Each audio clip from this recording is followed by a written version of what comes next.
David quería edificarle una casa a Dios. Y dice, no es justo, yo tengo casa de cedro y Dios habita en tiendas. Y Dios le responde con algo que nunca se hubiera imaginado. Dios le iba a terminar edificando una casa a él, un linaje, y que de su linaje iba a nacer el Salvador, el Mesías. Entonces, dice 2 Samuel 7:12, simplemente lo menciono, yo levantaré, esto lo dijo Adrián hace unos jueves, yo levantaré después de ti a uno de tu linaje, proféticamente estaba hablando del Señor Jesucristo, el cual procederá de tus entrañas y afirmaré su reino. Habla de reino, como venimos hablando nosotros. Él edificará casa a mi nombre, yo le afirmaré para siempre el trono de su reino. Estoy leyendo 2 Samuel 7:14. Yo le seré a él por padre, él me será a mí por hijo, y si hiciere mal yo le castigaré con vara de hombres y azotes de hijos de hombre. Pero mi misericordia no se apartará de él como la aparté de Saúl, al cual quité de delante de ti. Y dice el versículo 16, y será afirmada tu casa y tu reino para siempre delante de tu rostro, y tu trono será estable eternamente. El trono de David iba a ser estable eternamente en esa promesa del rey prometido, valga la redundancia.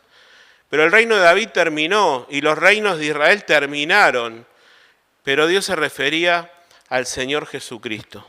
Y su reino iba a ser eterno, y lo es, dice su palabra. Y el Salmo 24 proclama al Señor como el soberano Rey de gloria, quien demanda santidad para acercarse a Él. Y debemos reconocer, usted y yo, nosotros, que la persona a la cual nos acercamos como Dios es Dios. Y pareciera una obviedad, ¿no? El Salmo 100 dice, reconoced que Jehová Dios es Dios, Él nos hizo y no nosotros a nosotros mismos. ¿Y qué quiero decir con esto?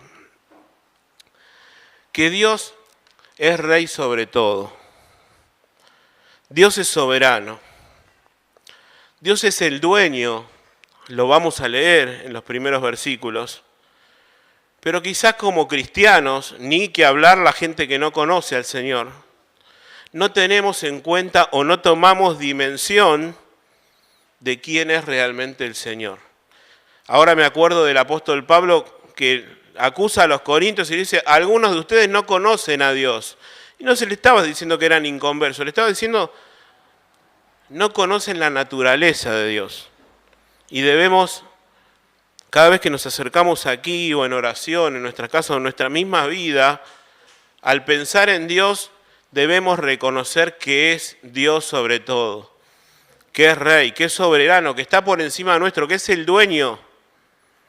Y podemos tener planes para servirle, planes de hacer algo para Él, incluso nuestras intenciones pueden ser buenas. Yo quiero servir a Dios en esto, quiero hacer lo otro. David quería construirle una casa a Dios, algo que era noble, porque su casa, la casa de David como rey, era mejor que la tienda en la cual habitaba el arco. Por supuesto que era noble. Pero Dios tenía otros planes. Los pensamientos, los de Dios, son más altos que nuestros pensamientos. Sus caminos más altos que nuestros caminos. Y debemos vivir a la luz, hermanos, nosotros cristianos, de esta verdad. Que Dios es el Rey y nosotros somos sus siervos.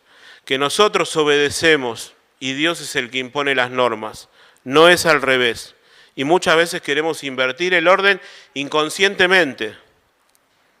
Pero debiéramos vivir a la luz de esta verdad, de que Dios es el Rey de gloria. Y eso nos llevará a conducirnos en temor, porque estamos realmente frente al Rey de gloria, frente al Rey de reyes, frente a Jehová de los ejércitos. quiero hacerle una propuesta de ver 3 verdades a la luz de este salmo. No cualquiera puede estar en la presencia, ya vamos a comenzar, pero es necesario que pensemos realmente en Dios como Rey, en Dios como Señor, en que no es cualquier cosa, no es que venimos, cantamos canciones, escuchamos la palabra y nos vamos. Es el creador de todo, es el dueño. Y eso nos tiene que llevar a 3 cosas que quiero compartir con ustedes: a la sujeción, a la integridad y a la adoración. En primer lugar, versículos 1 y 2. El dominio soberano del Rey. Dice la palabra de Dios: de Jehová es la tierra y su plenitud, el mundo y los que en él habitan, porque él la fundó sobre los mares y la firmó sobre los ríos.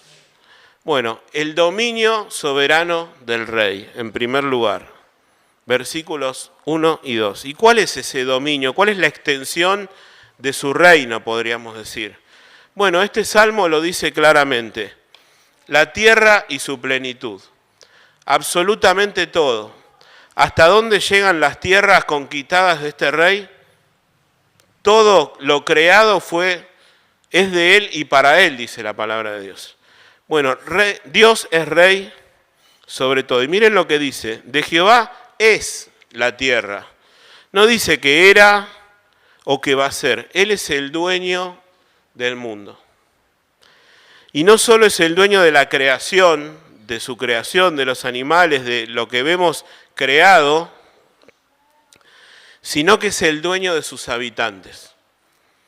Y ahí estamos incluidos cada uno de nosotros, de usted y de mi persona. Dice: del mundo y los que en él habitan. Usted habita en este mundo. Bueno, quiero decirle que somos propiedad de Dios. Creas o no en Cristo como tu Salvador, seas o no un hijo de Dios, sos propiedad de Dios. Y esta verdad nos debe llevar a sujetarnos a Él. Esta verdad y este Rey demanda sujeción. Y dice Ezequiel 18:4, he aquí que todas las almas son mías, todas las almas son de Dios. Usted piensa que su vida es suya, que hace lo que quiere, que va para donde quiere, y quiero decirle que su alma le pertenece a Dios. He aquí que todas las almas son mías, como el alma del Padre, así también el alma del Hijo. No solo la creación es suya, sino que también sus habitantes. El mundo y los que en él habitan. ¿Por qué? Porque Él nos creó. Y otra vez nos remitimos, ¿no?, al Salmo 100. Que somos creación suya, somos ovejas de su prado. Él nos hizo y no nosotros a nosotros mismos. Bueno, le pertenecemos a Dios. Y hay una canción muy vieja que quizás ya hemos dejado de cantar, que dice, ¿se acuerda? Soberano, soberano, cielo y tierra están en tus manos. El trono y la corona tuyos son, somos tus siervos, tú eres el amo. El Señor es el amo. El Señor es el dueño. El Señor es el Rey, el que manda, el que pone las órdenes. Y nosotros, que somos criaturas suyas, y me atrevo a decir que la mayoría de los que estamos acá, y ojalá pudiera decir que todos, somos hijos suyos, debemos obedecerle. Pero hay una verdad, y ya vamos a pasar al siguiente punto, que si bien la tierra es del Señor, y además de eso también lo son las personas que habitamos en el mundo, no todos tienen acceso a Dios. El verdadero súbdito del Rey tiene acceso a Dios. Y eso es lo que dicen los versículos del 3 al 6. Estos versículos describen quién es el verdadero súbdito. Alguien que es súbdito es alguien que está sujeto a la autoridad de alguien superior con obligación de obedecerle. Lo que el rey diga, eso se hace, sin discutirlo. Bueno, nosotros, si somos cristianos, si nos sometemos a la autoridad de Cristo, debemos hacerlo, porque estamos frente al rey, que acuérdense, todo le pertenece, incluso sus habitantes. Y dice el versículo 3, ¿quién subirá al monte de Jehová? ¿Y quién estará en su lugar santo? En primer lugar, está hablando de un lugar, del monte de Jehová, que es el monte de Sión, podemos decirle, y de un lugar santo. ¿A qué lugar se refiere? Bueno, lo veníamos diciendo al principio cuando hablábamos del arca, a la misma presencia de Dios, que en los tiempos de David era el tabernáculo y más precisamente era el arca del pacto que viene de la época de Moisés, que Dios eligió ese lugar para demostrar su habitación en medio de su pueblo. Y posterior a eso fue el templo, en el que estaba el lugar santo, el lugar santísimo, donde solamente podía acceder el sacerdote una vez al año. Pero miren lo que dice Hechos 17:24. El Dios que hizo el mundo y todas las cosas que en él hay, siendo Señor del cielo y de la tierra, lo que dice este salmo, no habita en templos hechos de manos humanas, ni es honrado por manos de hombres como si necesitase de algo, pues Él es quien da a todos vida y aliento y todas las cosas. Antes se identificaba la presencia de Dios y se hablaba del hecho de subir, ¿no? El Salmo en el versículo 3 dice, ¿quién subirá? Era algo literal, porque para ir a Jerusalén había que subir literalmente, pero espiritualmente también. Cuando accedemos a la presencia de Dios, se dice que subimos y que cuando nos alejamos de Dios estamos descendiendo, bajando. Bueno, acá pregunta el salmista, ¿quién subirá al monte de Jehová? ¿Quién puede estar en el lugar santo? Primero habla de este lugar y luego habla de alguien que puede habitar en este lugar. Bueno, ¿de quién está hablando? Del íntegro, de alguien íntegro. ¿Cualquiera puede habitar en la presencia de Dios? Dijimos al principio que todo el mundo le pertenece, su creación, incluso el mundo y los que en él habitan, y que Él nos hizo y no nosotros a nosotros mismos, pero eso no nos da la posibilidad de acceder a la presencia de Dios. ¿De quién está hablando? De alguien íntegro. Y miren lo que dice el versículo 4. Da características. Acá hay un paralelo, si a usted le gusta estudiar, no lo vamos a leer por el tiempo. El Salmo 15 es un paralelo de este y da muchos más requisitos que este versículo 4. Dedica todo un salmo a quién puede entrar en la presencia de Dios. Dice el versículo 4, el limpio de manos y puro de corazón, el que no ha elevado su alma a cosas vanas, ni jurado con engaño. Dice 4 cosas que demuestran una característica de alguien íntegro que puede entrar a ese lugar santo, a donde Dios está, a la presencia de Dios. Y en primer lugar dice, el limpio de manos. Alguien que sus hechos están limpios, que no anda en hechos oscuros, que no se ha equivocado, ¿no? Y ahora que digo esto, me acuerdo del Salmo 1, que dice, el que no anduvo en consejos de malos, ni en sillas de escarnecedores se ha sentado. Bueno, de ese, el limpio de manos. Alguien que externamente demuestra tener piedad, pero no se queda ahí porque nosotros nos podemos equivocar. Podemos ver, Rubén está predicando, pero Dios va mucho más allá. Dice puro de corazón. Y es algo que solamente ve Dios. No solo el exterior, el limpio de manos, sino el puro de corazón. Sigue diciendo, el que no ha elevado su alma a cosas vanas. Otras traducciones dicen que no se ha vuelto a los ídolos, ni ha jurado con engaño. Y yo resumí estas 4 características en hechos, intenciones y palabras. Alguien que en sus labios no está la mentira, no está el decir malas palabras.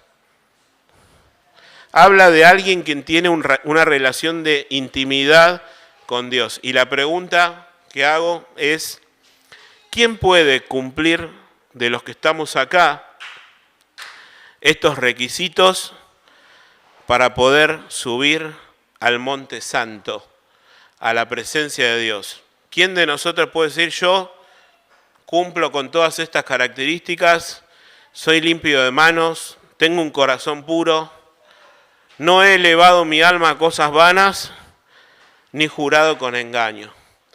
Y quedamos todos excluidos, ¿verdad? Y nadie puede, por sus propios medios, acercarse a la presencia de Dios. Todos quedamos excluidos. Y podemos citar algo que usamos con habitualidad para predicar el Evangelio, que no hay justo ni aun uno. Y que todos pecamos y estamos destituidos de la presencia de Dios. Y necesitamos la gracia de Dios. ¿Quién puede acercarse al Monte Santo, a la presencia de Dios? Bueno, ni usted ni yo con nuestros propios medios, hermano. Este rey demanda integridad. Pero tenemos la posibilidad de arrepentirnos. Miren lo que dice el Salmo 51, 16. Porque no quieres sacrificio, que yo lo daría. Yo podría sacrificar un cabrito en expiación por mis pecados, dice David. Pero no quieres holocausto. Los sacrificios de Dios son el espíritu quebrantado. Al corazón contrito y humillado no despreciarás tú, oh Dios. Al quedar excluidos y vernos humillados, nos hace depender de la gracia de Dios y de su salvación. Y es a lo que hemos recurrido la mayoría de los que estamos acá. Al arrepentimiento y a la fe en la persona del Señor Jesucristo. Y si vos lees esto y no crees en Jesucristo como tu Salvador, decís, la verdad que yo no soy limpio de manos. Yo no soy puro de corazón. Tengo malos pensamientos. He elevado mi alma a cosas vanas, a cosas que se han deshecho en el tiempo. Mis labios hablaron mentira, engaño. Necesito un Salvador. Ese Salvador es el Señor Jesucristo. Y miren lo que dice el versículo 5. Aquel que se humilla delante de Dios, que reconoce que necesita, que por sus propios medios no puede entrar a la presencia de Dios, dice, él recibirá bendición de Jehová y justicia del Dios de salvación. Hay salvación en Dios. Ese rey que demanda sujeción porque es el dueño de todo, es el dueño de las personas, es el que demanda integridad, nos otorga salvación para aquellos que de corazón nos arrepentimos y le pedimos que Él sea nuestro Salvador. Versículo 6. Tal es la generación de los que le buscan, de los que buscan tu rostro, oh Dios de Jacob. No quiero que saque el pasaje de su Biblia, tengo algunos versículos para leerle, hermosos. Salmo 25, 14. La comunión íntima de Jehová es con los que le temen. Hay una relación allí, hay intimidad y a ellos hará conocer su pacto. Mateo 5:8, bienaventurados los de limpio corazón, porque ellos verán a Dios. Y mire lo que dice Hebreos 10:19, así que, hermanos, teniendo libertad para entrar en el lugar santísimo, ¡qué bendición! ¡Qué bendición! Que antes solamente podía acceder el sumo sacerdote a ese lugar santísimo para representar al pueblo. Ahora usted y yo, si nos hemos arrepentido de nuestros pecados, si hemos clamado a Cristo para que sea nuestro Salvador, dice el autor de Hebreos que tenemos libertad.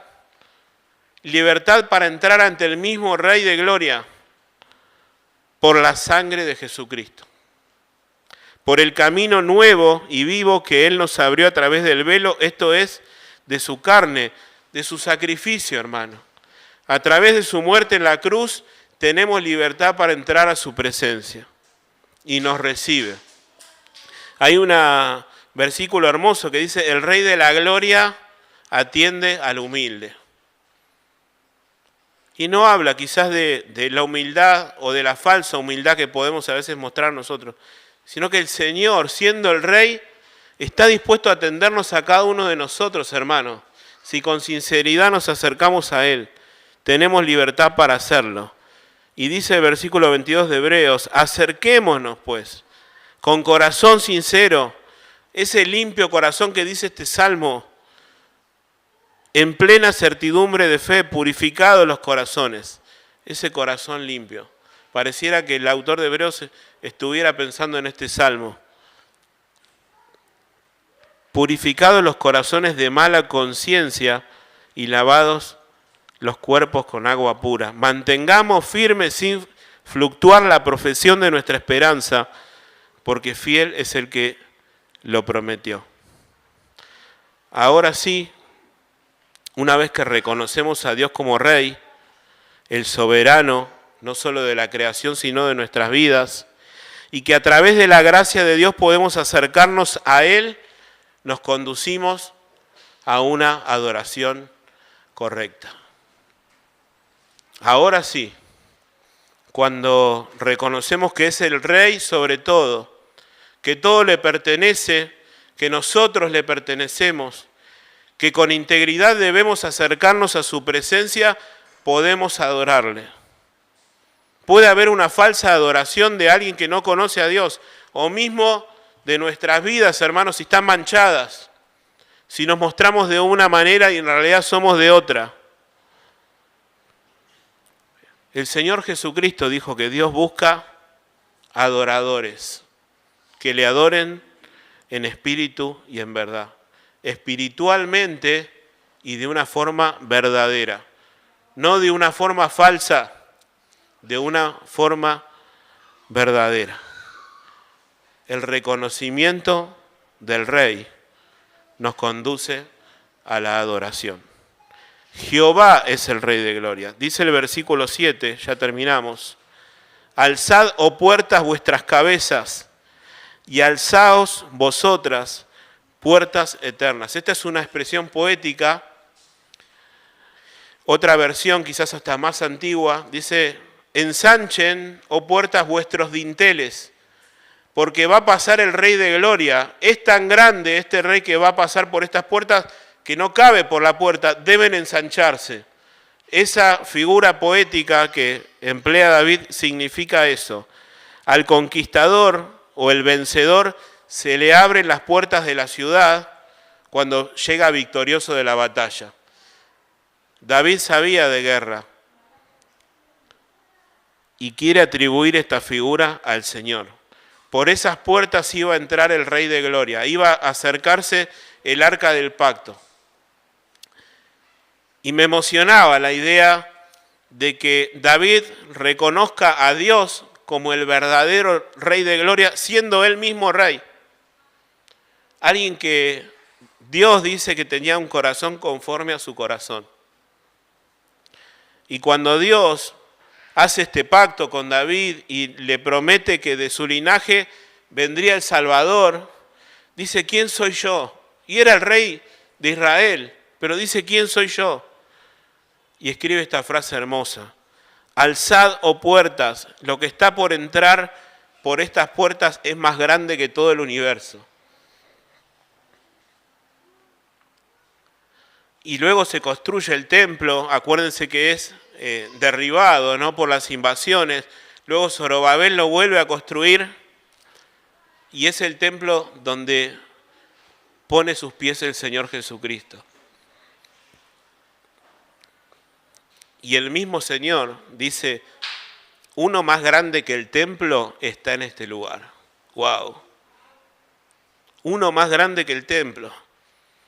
Alzado puertas vuestras cabezas, alzaos vosotros puertas eternas y entrará el Rey de Gloria.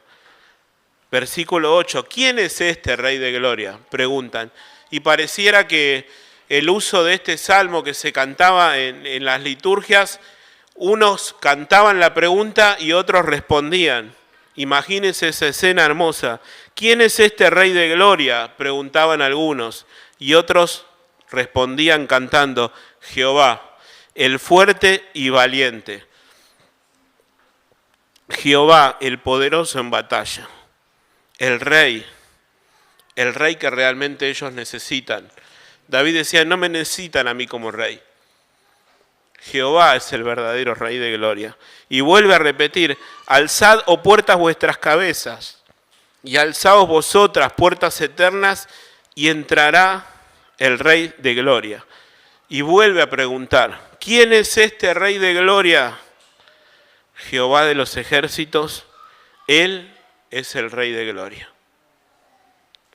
Y este Rey, este reino, dice la palabra de Dios, la santa palabra de Dios, que no tendrá fin. Dice Isaías 9:7, lo hemos visto en la profecía del Rey. ¿Se acuerdan? Porque un hijo nos es nacido. Lo dilatado de su imperio y la paz no tendrán límite. Sobre el trono de David y sobre su reino, disponiéndolo y confirmándolo en juicio y en justicia desde ahora y para siempre. El celo de Jehová de los ejércitos hará esto, hermanos. Para un judío, la figura del rey lo llevaba a pensar en alguien ungido. A cada rey se lo debía ungir para que comenzara a desempeñar la figura de rey. Y el ungido para un hebreo significaba un Mesías, un Salvador. Y cuando traducimos la palabra Mesías, que es hebrea, al griego, que es lo que usaron en los tiempos de Jesús, Mesías se traduce Cristo. ¿Quién es ese Rey de Gloria? El Señor Jesucristo. Y eso nos conduce a la sujeción, a la integridad y a la adoración. Pero este Rey demanda también arrepentimiento. Y dice Hechos 17:30, pero Dios, habiendo pasado por alto los tiempos de esta ignorancia, ahora manda a todos los hombres. Todas las almas son suyas y demanda a todos los hombres en todo lugar que se arrepientan. Por cuanto ha establecido un día en el cual juzgará al mundo con justicia por aquel varón a quien él designó, dando fe a todos con haberle levantado de los muertos. Ese Rey al cual pertenecen todas las almas demanda de vos y de mí que nos arrepintamos. Muchos de los que estamos acá lo hicimos. Nos hemos arrepentido de nuestros pecados y creído en aquel que Dios designó, quien es el Señor Jesucristo, el Rey de Gloria. Y debemos obedecer al Evangelio. El último versículo, 2 Tesalonicenses 1:8. Mire lo que dice. En llama de fuego volverá el Señor para dar retribución a los que no conocieron a Dios ni obedecen al Evangelio de nuestro Señor Jesucristo. Aquel Rey de Gloria demanda arrepentimiento y demanda que obedezcamos al Evangelio. Muchos de los que estamos acá, por la gracia de Dios, no por nuestros méritos, un día hemos obedecido a ese Evangelio, creyéndolo y arrepintiéndonos. Si estás acá y no crees en Jesucristo, Dios te llama a arrepentirte. Yo estoy con las canciones viejas. A tu puerta Cristo está, ábrele. Qué antiguo, ¿no? Pero el Señor dice, yo estoy a la puerta y llamo. Si alguno oye mi voz y abre la puerta, entraré a Él. Que el Señor nos bendiga, a nosotros sus hijos, para ser aquellos que Dios espera que seamos, para que vivamos a la luz de este poderoso Rey de Gloria que nos llama a vivir en integridad, y eso nos conduce a una verdadera adoración. Pero para vos, que quizás no tenés a Cristo en el corazón, que hoy pueda ser un día de salvación, que hoy puedas arrepentirte de tus pecados y pedirle a ese Rey de Gloria que está gustoso de perdonar tus pecados, que sea tu Salvador. Que el Señor nos bendiga.